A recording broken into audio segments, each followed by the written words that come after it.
Recentemente tivemos eleições para o Conselho Tutelar aqui em Botucatu e em outras cidades do Brasil também.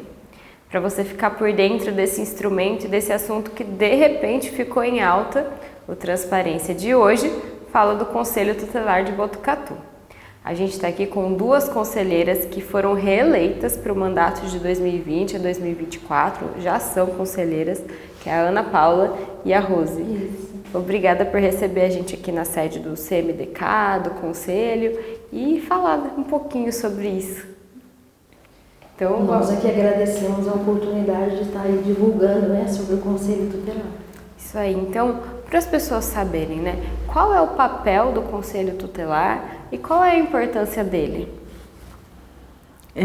Assim, o papel do Conselho Tutelar, ele age quando os direitos das crianças e adolescentes forem violados, ou pela própria pessoa, pelos pais, pelos responsáveis, pelo Estado, e aí é acionado o Conselho Tutelar e a gente entra. Em casos assim de maus tratos, abandono de incapaz, negligência, vítima de violência sexual, aí o Conselho Tutelar é acionado e a gente entra. Quais seriam esses direitos das crianças e dos adolescentes, os mais assim básicos, que não poderiam ser violados, e aí vocês atuam? Tá, toda criança, todo adolescente, ele tem direito à saúde, à educação, ele tem direito a ter uma vida normal em sociedade, enfim. Então, todas as vezes que esses direitos estão sendo violados, aí o Conselho Tutelar, aí ele atua, tá? Para que a gente possa, então, estar direcionando da melhor maneira possível. E é também quando os pais, né? Muitas vezes o adolescente, a criança não quer ir para a escola, ou quer ir para a escola, e existe essa dificuldade, né, em relação aos pais, de não querer, enfim, tem inúmeros motivos. Então o Conselho Tutelar é acionado, porque é um direito da criança e do adolescente ter a saúde, a educação. E aí o Conselho atua como? Cada caso é um caso, mas de maneira geral. O que ele pode fazer? Olha, assim, no caso assim, da criança não estar indo na escola, por exemplo, que é obrigatório por lei, a gente chama os pais, geralmente a escola manda pra gente o número de faltas, a gente chama o pai, orienta que eles têm que levar. É um caso, vamos dizer, mais simples. É, o mais simples, mas tem que ir levar pra escola, né? E em outros casos, por exemplo, a vacinação da criança tem que estar em dia com a saúde. Que mais, Rose? E sendo que esses direitos sendo violados e a mãe, a família, o responsável insistir, é encaminhado ao Ministério Público. Eles são representados ao Ministério Público. Tá. E agora, entendendo assim, de onde surgiu, né, o Conselho Tutelar, quando que a sua existência foi prevista? Ele tem alguma coisa a ver com o Estatuto da Criança e do Adolescente também, que é um instrumento importante para a defesa dos direitos? Tem tudo a ver, né? Tudo a ver. O Conselho Tutelar foi criado a partir do ECA, né? Que foi a Lei Federal de 1990. Em Botucatu foi criado após 4 anos da Lei Federal, em 1994. Então, em Botucatu ele está aí já há 25 anos. Quase. O primeiro Conselho Tutelar, ele foi aqui em Botucatu, ele foi em 11 de março de 1994. E aí é importante dizer, né, que a gente fala do Conselho Tutelar de Botucatu. Os conselhos tutelares, eles são sempre vinculados ao município, né? Eles têm uma atuação local. A gente trabalha com a realidade da cidade. Do município, Então vamos falar das características do Conselho Tutelar, né? Porque a gente tem os conselhos municipais, mas o Conselho Tutelar é diferente, né? Então, por exemplo, ele é um órgão autônomo. O que isso quer dizer? Ele é formado por conselheiros eleitos, também é uma diferença. Então, quais outras características, e se puder falar dessas também? O Conselho Tutelar, ele é um órgão autônomo porque ele em relação às nossas atribuições. Então, é um colegiado, nós discutimos entre as 5 o que nós vamos fazer em relação a qualquer situação. Tá? Então, assim, nós somos autônomos nesse sentido, nós não, em nossas atribuições. Tá? Ele é eleito, né, pela população desde que a pessoa esteja quite com a Justiça Eleitoral. E outra coisa, hoje, foi 9 de maio de 2019 que foi sancionada a lei, né, pelo nosso presidente, que a partir de agora não precisa mais ter 4 anos com direito a uma recondução. Então agora o conselheiro ele pode se candidatar quantas vezes ele quiser, né, mas passando por todo o processo, provas, entrevistas, por tudo. Então, porque antes era de 4 em 4 anos, agora quantas vezes quiser. Entendi. E aqui ele está nessa sede aqui que é na Cardoso de Almeida. Isso. Nossa sede aqui na Rua Cardoso de Almeida, número 1026, e já faz acho que uns 3 anos que nós estamos aqui. E aí vocês falaram que os conselheiros, né, ou conselheiras, eles são eleitos pela população. Isso. Qual é a função dos conselheiros municipais? Dos conselheiros municipal ou tutelar? Conselheiro tutelar do município, né? Tá. Zelar pela criança e pelo adolescente quando os direitos delas forem violados. Sim, e no dia a dia o que isso significa? Como é a rotina de vocês? A gente atende denúncia anônima por telefone, ou a polícia liga pra gente avisando que tem adolescentes usando droga, ou abandono de incapaz, maus tratos. Quando os pais largam as crianças em casa, maus tratos, criança apanhou muito, negligência, né? Criança está toda machucada, a mãe não toma conhecimento. Às vezes denúncia de vítima de violência sexual, aí chega pra gente, a gente conversa com a família, abre um boletim de ocorrência de estupro de vulnerável, encaminha para a Unesp para dar entrada no protocolo de vítima de violência sexual lá na assistência social. Entendeu? É uma rotina de trabalho que vocês têm. Mesmo porque o Conselho Tutelar, nós trabalhamos em sede das 8 às 17. Após as 17 horas, nós temos plantão noturno. Né? Então, por muitas e muitas vezes, nós também somos acionadas, mas através da Guarda Municipal. Tá? Então, daí, quando há algum problema, enfim, que a pessoa não tem como entrar em contato com o Conselho, liga para a GCM, né, que é a Guarda Municipal, e eles entram em contato com a gente. Mas, geralmente, nós temos que sair, sim. E final de semana a mesma coisa. Sim, feriado. É direto. São 24 horas de trabalho. Direto. Sempre uma está de plantão, trabalha de dia, à noite está de plantão, os finais de semana também, entendeu? Sempre tem uma conselheira de plantão. E a gente falou das funções, né? Então, o que não é função de uma conselheira ou do conselheiro tutelar? Também é bom para entender que às vezes as pessoas acham que as conselheiros devem fazer alguma coisa, mas foge da alçada também, né? Então, por exemplo, o conselheiro não aplica medida judicial. Não. Nós não aplicamos medida judicial, nós não damos guarda.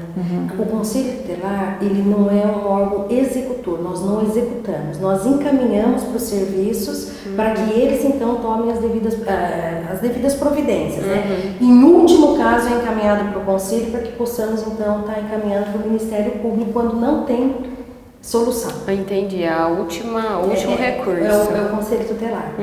E aqui em Botucatu, vocês que já estão sendo reeleitas, então tem 4 anos de experiência no Conselho, quais são as ocorrências ou atuações que vocês têm que fazer, que são mais comuns aqui na cidade?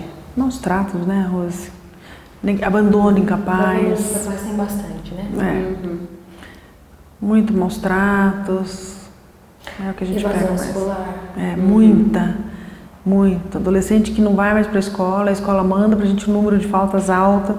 Aí a gente chama os pais, às vezes nem sabem que os filhos não estavam indo para a escola. Então existe esse olhar também não só para criança e adolescente, mas para a família também? Na verdade, a gente, quando acontece algum problema com as crianças e adolescentes, a gente chama os pais, porque eles são responsáveis, né? E a gente conversa. E assim, abrangendo isso, tem toda a rede municipal, que é a saúde, que é a educação, que tem a assistência social. E aí o Conselho encaminha essas famílias para os CRAS das regiões, dentro da assistência social, que cada região de Botucatu tem um CRAS. Aí a gente encaminha direcionado para esse CRAS, para eles fazerem ou acompanhamento ou começar, né, a acompanhar essa família. Fazer o acolhimento, né, dessa família. E a gente está falando desses casos mais comuns que vocês citaram, por exemplo, evasão, abandono de incapaz, maus tratos, né? existe alguma área mais crítica aqui em Botucatu que vocês precisam atuar bastante, que precisaria de um olhar mais atento até de outros órgãos de competência? Na realidade, o Conselho Tutelar, ele atende a todas as classes econômicas, né? Então, assim, não existe um ou outro.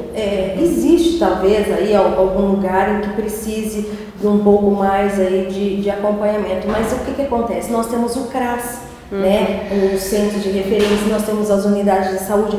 Quando ocorre uma necessidade maior, eles encaminham para o Conselho. Mas eles são bem assistidos.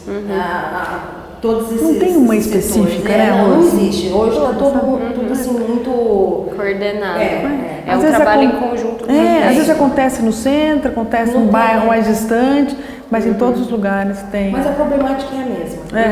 E a gente tem que ter esse olhar atento para toda a região, entendeu? Bem como a rede, né? Certo.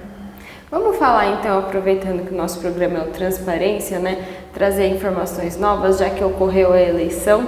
Né? Aqui nós temos 5 conselheiros em Botucatu, isso, né? Então, quem foi eleito nas últimas eleições? Eu, a Rose, a Olívia Torres, Nilza Garavello e a Marta dos Santos. Tiveram muitos candidatos? Foram 10. 10 para 5 vagas. Isso. As outras ficaram como suplente. E é interessante a gente notar que são todas mulheres. Sim. É característico aqui de Botucatu ou não? Varia? Não é característico de Botucatu. Não, você pode ver, na maioria das cidades, o número de mulheres é maior. Aqui já teve alguns homens, mas eu acredito que as mulheres se deem melhor na profissão. Talvez seja isso. Na minha primeira gestão, em 2012, tinha um conselheiro homem também. Mas ficou um tempo, depois foi chamado para um outro lugar e acabou saindo, entendeu? Acontece isso, às vezes, da pessoa sair no meio do mandato. Isso. É mandato que a gente chama? Mandato, de 4 anos. Tá. E esses novos conselheiros, né, que vão assumir em janeiro, né, que vocês estavam comentando, vocês continuam, né? Vocês passam por algum tipo de capacitação, de treinamento para essa nova função, né? É sempre o CMDK que organiza, que é o Conselho Municipal do Direito do Adolescente, eles que organizam essa capacitação e aí passam para a gente. Inclusive eles estão aguardando, né, para que a capacitação seja a cada feita gestão tem essa capacitação do CMDK. E é um trabalho que vocês aprendem muito. Muito. Cada dia que passa, nós estamos excelente, aprendendo mais, né? Mesmo porque tem a Sueli, tem a Nilza, que é pessoa assim que já está nesse ramo há muito tempo. Então, elas sempre auxiliam, né? Elas sempre tiram dúvidas, elas sempre esclarecem muita coisa pra gente. E para quem quiser, agora as eleições já passaram, né? Então, só daqui 4 anos. Como que funciona essas eleições? Todo mundo pode participar? Todo mundo pode se candidatar? Todo mundo pode votar, sim, desde que esteja em dia com a Justiça Eleitoral e pode se inscrever para ser conselheiro tutelar.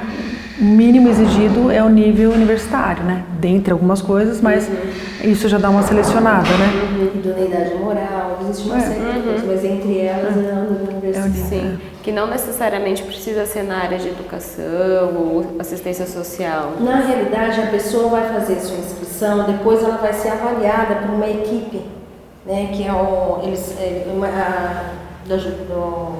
da eleição.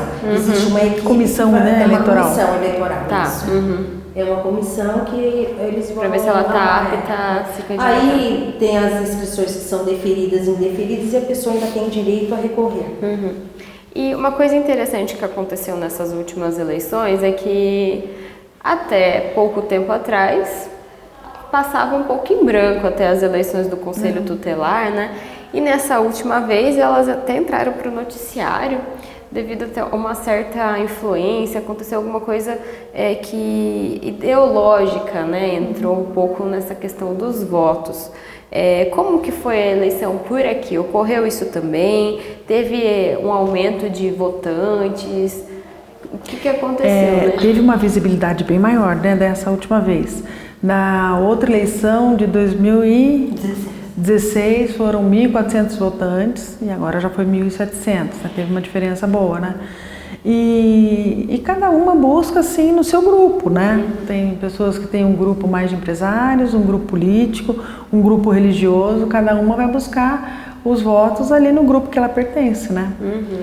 Quando nós estamos passando pelo processo, tudo isso nós somos orientados a tudo, o que pode e o que não pode. Então aqui foi tudo na normalidade.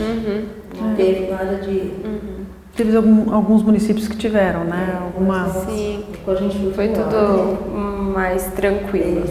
E vocês acreditam que se deve a alguma coisa, esse súbito interesse no Conselho Tutelar? Ou você acha que vai ser bom até para vocês? Porque agora talvez as pessoas, peraí, existe um Conselho Tutelar, ele faz isso, ele faz aquilo. Eu acho que está crescendo cada vez mais, né? Essa visão do Conselho Tutelar, do que ele pode ajudar, do que ele pode esclarecer os pais, né? Trabalhar junto com a rede para poder ajudar esses adolescentes. Eu acho que está crescendo mesmo. Eu acredito sim que o Conselho está sendo visto de uma maneira diferente, né? De uma maneira assim mais positiva. E para quem está vendo o Conselho Tutelar pela primeira vez, está tendo esse contato recente, o que você acha que essas pessoas precisam saber? O que é mais importante? As candidatas? Não, a população. Precisa saber, assim, que o Conselho é um órgão atuante, que quando tiver algum direito violado de alguma criança, de algum adolescente, pode ligar para o Conselho ou passar uma denúncia, ou através do Disque 100, ou através da polícia, 190 ou 199, e a gente vai atender o caso, vai chamar a família, vai conversar, vai fazer reunião em rede para tentar ver o que a gente pode ajudar. Que isso antes acho que não acontecia, né? Antes do ECA, né? Na realidade, as pessoas, eles têm assim, um pouco de receio, porque eles acham que o Conselho só está aí para tirar os filhos, e não é isso. Então é importante sim que esteja passando, né, denunciando, para que nós possamos então orientá-los, né, e passar o que é o Conselho Tutelar. Então vamos terminar passando os contatos do Conselho e também esclarecendo como fazer uma denúncia, porque às vezes não é que você vai denunciar o próprio filho, né? Mas você está vendo às vezes a situação na escola, na vizinhança, então é possível fazer essa denúncia, então como acionar o Conselho e em que casos? O Conselho, ele trabalha com denúncias anônimas, né? Então, através do telefone 3811-1408, das 8 da manhã às 17 horas. A partir das 17 horas é 199, né? É a Guarda Municipal que entra em contato com o Conselho. Então, assim, acionar o Conselho todas as vezes que os direitos estão sendo violados. Nem sempre a pessoa vai saber quais são esses direitos. Uma criança em risco, uma criança que está sendo agredida, uma criança sozinha, né? Abandonada. Então, assim... Trabalho infantil também, também farol, às vezes vendendo coisa à noite. Às vezes a pessoa tem dúvida, mas entra em contato que nós vamos esclarecer, olha, isso é coisa de Conselho, isso não é. Então nós estamos aqui também para tirar as dúvidas. Por esses telefones e esses horários. Isso. E sábado, domingo e feriado, né? Não para, né? Não esquecer disso. Então tá bom, obrigada. Ficou alguma coisa faltando? Acho que não. Tá bom, né? Eu acho que tá. Deu tudo certo. O pessoal tá saindo mais informado, né? Então, esse foi o Conselho Tutelar aqui de Botucatu. Você se informou sobre as novas conselheiras, a função desse órgão, né? E fica aí os telefones caso você precise acionar o Conselho Tutelar. Eu sou a Carolina Vieira, para Transparência. Esse programa fica um tempo na nossa programação da TV Câmara, mas também você o encontra no nosso canal no YouTube. Obrigada e até a próxima!